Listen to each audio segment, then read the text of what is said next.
مساء الفل عليكم، عاملين ايه؟ والله الواحد ما لاقي كلام يقوله. مش لاقي كلام اقوله فعلا، مش لاقي كلام اقوله ان انا صيغه مبالغه. انا مش لاقي كلام اقوله فعلا. انا يعني حطيت الكاميرا كده والمايك وبتاع، وبعد كده بص مش لاقي حاجه اقولها. مش لاقي حاجه اقولها على يعني الزمالك اللي يعمل دكتوراه في كيفيه رجوع الخصم للمنافسه. كيفيه رجوع الخصم للمنافسه. الخصم بتاعك عطل او حصل له اي كارثه او اي ابتلاء في الدنيا، انا ازاي هساعده ان هو يرجع ينافسني وياخد مني البطوله؟ يعني انت عندك مشاكل الناحيه التانيه في بيراميدز وعمال يخسر ويتعادل، وعندك مشاكل الناحيه التانيه ان الاهلي عمال يخسر ويتعادل، فانت في عز كل دوت بتلاعب دجله يا مؤمن وكسبان 1-0 والدنيا تمام، تنزل تروح لابس جونين وتروح داخل الشوط التاني بالطريقه ديت ولابس طرد وماتش يتقلب. انا حاسس ان انا بتفرج على ماتشين، والله العظيم انا النهارده حاسس ان انا بتفرج على ماتشين. الشوط الاولاني ده ماتش والشوط التاني ده ماتش تاني خالص. يعني الشوط الاولاني ده انا بالنسبه لي الزمالك خلاص خد ال3 بونت والماتش خلص، انا كنت والله العظيم قاعد بسقط، يعني حاسس ان انا بنام خلاص من كتر ما انا ضامن الماتش في جيبي. انا ببص لقيت في الدقيقه حاجه و60 ايه ده، لبسنا جون في الجون الثاني، بعدها الونش اتطرد. مش فاهم، وطرد سليم.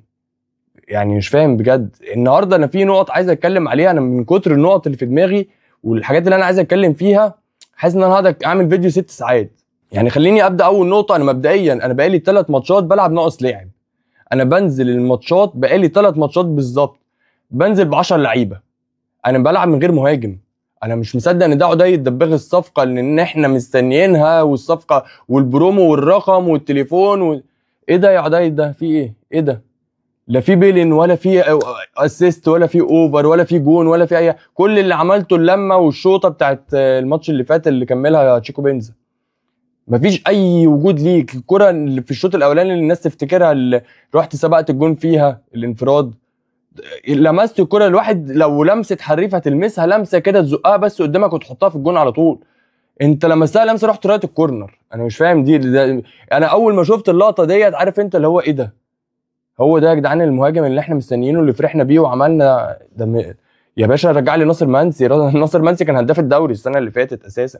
ده سيف الجزيري ليه بصمه عنك في الماتشات، والله بيجيب بيلين، بيعمل اي حاجه، بيرمي نفسه، بيعمل اسيست، بيجيب جون هبلولي. انما انت ده انا بلعب انت هوا. انا مش شايف عودات دبابه خالص. ومحدش يقول لي يا جماعه نصبر ومش نصبر، عشان ما الصبر دوت يعني اللي احنا هنقعد نصبر دلوقتي هنيجي اخر الموسم هنقعد ندور بقى على اللي بيحصل دلوقتي. يعني انت من الاخر ال5 نقط اللي انت فقدتهم قدام المقاولين ودجله دول ممكن يبقوا بنسبه 70 80% خسارتك الدوري. ليه؟ لان انت بتخسر الدوري اصلا على 5 6 نقط. فمنهم ادي هم احنا بننسى الكلام ده قدام بعد 6 شهور ولا 7 شهور بننسى اللي حصل. ما انت خلي بالك، انا عايز اقول لك على حاجه. انت مضيع 5 نقط من فرقتين لسه طالعين من الدرجه الثانيه. انت متخيل؟ يعني انت النقط اللي انت مضيعها لحد دلوقتي 5 نقط قدام المقاولين ودجله، الفرقتين لسه طالعين من الدرجه الثانيه وما لعبوش ماتش. مش مثلا عاملين ميركاتو وجهاز فني والدنيا، الاثنين ما عملوش ماتش. ما حدش يقول لي وادي دجله بتلعب كوره حلوه لا هم على حسب امكانياتهم كتر خيرهم، ناس محترمه وفرقه عملت ماتش محترم واقفين على رجليهم وبتاع. انما مش هي دي الفرقه اللي تكسب الزمالك. والمقاولين كذلك. المقاولين ايه؟ شايط شوطه واحده طول 90 دقيقه. يعني في نقط كتيره انا مش عارف والله اتكلم في ايه ولا في ايه. انا برضو عايز اتكلم على تشيكو بنزا. وبرضو انا حسيت ان الناس اتخمت قوي بالجون اللي باصص للناحيه الثانيه والجون اصلا كله فاضي. تشيكو بنزا انا بحس ان هو ما عندوش يا جدعان اساسيات كره القدم. والله العظيم الاساسيات ما عنده. مش بقول لك ان هو مش ايجابي او مثلا لعيب سلبي حريف بس مثلا ما بيجيبش جوان. لا انا مش بتكلم في كده يا جماعه. انا بتكلم ان هو ما عندوش الاساسيات. الاساسيات ما بيعرفش يستلم، بيقعد يخبط، هو ما بيرقص. هو بيعدي اما بسرعته يا اما بيقعد يخبط قدام المدافع وياخدها بقوته وخلاص. انما حرفنه ولعب ومهاره وتكتيك لا، ما فيش الكلام ده. ده بيجري يا عم، ده الكوره ملعوبه عاليه بيجري داخل في المدافع، باصص في المدافع وبص عليه وداخل فيه والكوره ملعوبه فوقيه اساسا. حاجات غريبه. النهارده برضو اخوان الفينا الكوره قدامه، يعني هو اخوان الفينا لمسها له فتشيكو بينزل عايز يرجعها له، اداها له في الاوت بطريقه ايه ده؟ لا مضغوط عليه ولا اي نيله. هو حظه انها كانت اوف سايد اساسا. يعني انا مش يعني انا صبرت على مشلاك ومصطفى شلبي عشان في الاخر تكافئني بتشيكو بنزا. انتوا بتهزروا يا جماعه. عدايه دباغ وتشيكو بنزا انت برضو يا نيك فريرا ليه مصمم عليهم؟ ايه العند ان انت كل ماتش تبدا ما تدي ادم كايد ماتش يبدا بس على الاقل يا عم الراجل بيلمسته بيعرف يقف على الكوره بيطلع منه حاجه. ادي ناصر منسي ده كان هداف الدوري، كان تاني واحد كان في الهدافين الموسم اللي فات. فين عمرو ناصر؟ انت عمرو ناصر اديته 10 دقايق وخفيته ليه؟ احمد شريف النهارده كان ما شفناهوش ليه برضه؟ انا ما اعرفش احمد شريف مصاب ولا فين، بس هو كان لازم احمد شريف ينزل النهارده. وبعدين سيف جعفر خلاص كتر خيره، انت لعبت بيه الشوط الاولاني، طلعه بقى ونزل صلاح مصدق. انا سيف جعفر لا شايفه 6 ولا 8 اساسا. انا مش عايز ان انا بس ماتش اخبط في كله، بس لا الواحد فعلا محروق دمه، لان النهارده انت كنت ممكن تاخد خطوه حلوه قوي ومحترمه قوي في حته انك تاخد الدوري. ما حدش يقول لي لا لسه بدري، انا عارف والله يا جماعه انه لسه بدري، بس انت كنت هتاخد خطوه. هتاخد خطوه يعني ايه؟ يعني انت هتخش التوقف الدولي 10 ايام باشا، ترجع بقى على ماتش المصري، بعدها ماتش الاسماعيلي، الدنيا تمام، عقرت في ماتش اتعادلت ولا حاجه مش مشكله. انما دلوقتي انت هترجع الدنيا 10 ايام بقى مشاكل، وهترجع في 10 ايام حوارات، والمدرب ده هيمشي ولا هيكمل، ووجع دماغ، وهترجع اصلا مضغوط، والجمهور بقى مش هيستنى عليك من اول دقيقه الماتش الجاي، انت هتنزل مضغوط والجمهور هيضغطك اكتر عشان تبقى عارف يعني. فشوف بقى الحته دي كلها، شوف اللي انا اتكلمت فيه كل ده جابك من اليمين للشمال في ثانيه، من ان انت كنت هتخش باشا حاطط رجل على رجل، ترجع باشا حاطط رجل على رجل، لانك دخلت ضاغط نفسك، والناس مش هتحلك، والاعلام مش هيحلك، والسوشيال ميديا، والجمهور في الاستاد، كل ده يا جماعه. وفي الاخر برضو النقط دي انت بتدور عليها اخر السنه، النقط ديت انت بتدور عليها اخر السنه، وانت مش بتضيعها قدام فرق كبيره، انت معلش يعني انت بتضيعهم قدام فرقتين طالعين من الدرجه الثانيه. انت فاهم انا بقول ايه؟ فرقتين لسه طالعين من الدرجه الثانيه، اتعادلت مع واحد وخسرت من واحد.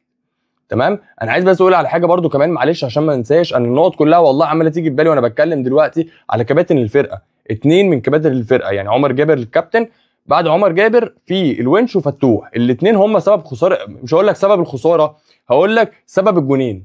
سبب الجونين، شوف الجون الاولاني ازاي الونش ساب المهاجم بتاعه اللي هو جاب الجون وجري غطى ورا بنتايك، معرفش ليه، انا لحد دلوقتي مش فاهم هو ليه الونش عمل كده. يعني هو اصلا بنتايك قافل على الواد اللي هيعمل العرضيه، فانت ونش واقف مع واحد وحسام واقف مع وراك بالمهاجم الثاني. طب انت ونش لو هتخش اصلا ورا بنتايك المفروض يحصل ترحيل بقى. ترحيل يعني ايه؟ يعني الونش غطى على بنتايك، فحسام هيمسك مهاجم الونش، وعمر جابر هيمسك مهاجم حسام. حلو كده. طيب الونش اصلا اندفع لوحده وساب المهاجم وجري، حسام ما عملش التغطيه ولا عمل الترحيل دوت، وعمر جابر كذلك، فالواد فجاه بقى لوحده، اول ما استلم ولف قام حسام جاله. ده طبعا ده هزار، وبدايه الغلط من عند الونش، معرفش ليه ساب المهاجم بتاعه وجري عمل التغطيه ديت. رقم 2 احمد فتوح، يعني برضو يعني مش كده، يعني انت مش شايف خالص يعني انت ما ترجعها لحسام عبد المجيد تاني، ولا شلتها يا عم في اخر الدنيا؟ انت بتحسس عليها فين؟ ما حسام عبد المجيد قدامك، ما فاضلش غير الونش. هو انت شايف؟ انت مش شايف الونش ولا شايف حد قدامك ولا ايه؟ دول كباتن الفرقه يا جماعه اللي يلبسونا جونين. حاجه غريبه والله. انت الزمالك 7 دقايق وقت بدل ضايع، 7 دقايق وقت بدل ضايع ما عملش هجمه، اللي هو الوقت اللي المفروض يبقى انت نازل مدغدغ الدنيا وتحس ان انت يعني فاهم لعيبتك كلها في ال 18، ما عملتش هجمه واحده في ال7 دقايق. الكوره كلها ناحيه الاوت عندنا، ناحيه فتوح، وناحيه الشمال عندنا. مش فاهم برضو، انت جالك 15,000 ضربه ركنيه مفيش واحده جت جنب الجون حتى، ولا واحده خطر، ولا كلها على العارضه القريبه بيطلعها المدافع بتاع دجله، يا اما بتلعبها اصلا غلط، يا اما بتلعبها عاليه تروح الاوت الناحيه الثانيه. مش فاهم.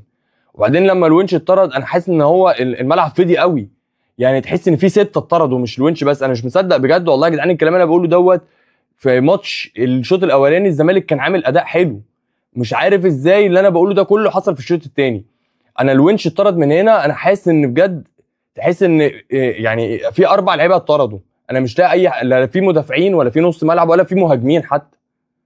مش عارف يعني بصراحه الكلام ده كله اللي انا بقوله، يعني انا بقوله بس من واحد من غله، لان انت النهارده هتخش على ماتشين رخمه، يعني الماتشات الجماهيريه دي يا جماعه رخمه. المصري اصلا اول الدوري ده رقم 1، وتغموم مكسر الدنيا، والمصري عامل اداء ونتائج. انا كل ما ابص على المصري ايه كسبان 3-4 اساسا. هترجع على ماتش المصري ماتش سخيف قوي، بعديها ماتش الاسماعيلي، الاسماعيلي حلو مش احسن حال، بس الماتشات الجماهيريه رخمه. انت شفت الاهلي والمحله الدنيا حصل ايه في المحله، فالماتشات الجماهيريه هتفضل طول عمرها رخمه. حلو كده. انت المفروض بقى تاخد ال6 نقط دول. انت لو كان عندك يعني مساحه او عندك بس تنفس انك تتعادل في ماتش ولا حاجه، لا انت بقت مجبر تكسب ال6 نقط ديت، وهتنزل مضغوط، والجمهور من اول دي هينزل مش هيغني ويرقص هينزل زي اللي هيغلط الجمهور هيزوم عليه من الاخر. فاهم؟ فشوف انت عملت ايه باستهتارك في ماتش دجله النهارده، شوف الدنيا كلها اتقلبت ازاي مره واحده. يانك فيريرا ليه وعليه. فيريرا عجبني في حته في ماتش سيراميكا، عجبني في حته ان الطلوع بالكره عالجها لما لعب واحد بس من دونجا او فتوح. فتوح ايه لما لعب واحد بس من دونجا وشحاته، لعب عبد الله وناصر ووراهم شحاته، بقى يعرف يطلع بالكوره وعالج الحته دي بسرعه، دي عجبتني. بس في حاجات بقى مش عجباني، انت الضربات الثابته مفيش اي تمرين عليها ليه؟ انت الحته بتاعت حسام والونش، حسام مجيد والونش ما بيعرفوش يطلعوا بالكوره، ليه بتقعد تبص لهم ضربه المرمى كتير؟ يعني حاول تلعب على الجناب، العب من ناحيه عمر جابر، ناحيه فتوح، بلاش الحته بتاعت ان الاقي الاثنين واقفين جنب صبحي في السكس يارده ونزنق نفسنا.